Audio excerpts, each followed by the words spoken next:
How to get account number and transfer PIN from Lycamobile.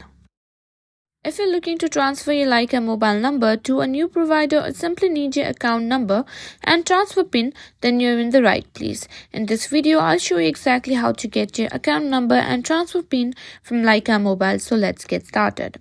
The easiest way to get your account number and transfer PIN is by calling Lycamobile customer service.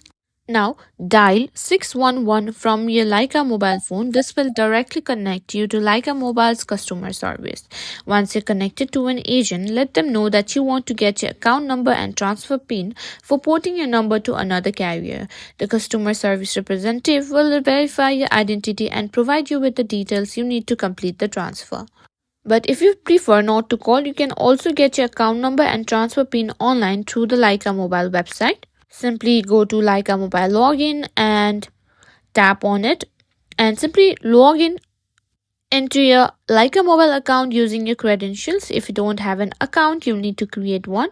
Once logged in, head to the account settings section where you should see options for both your account number and transfer PIN. Here you'll find the details you need to start the porting process. And that's it. You've now got everything you need to transfer your Lycamobile number.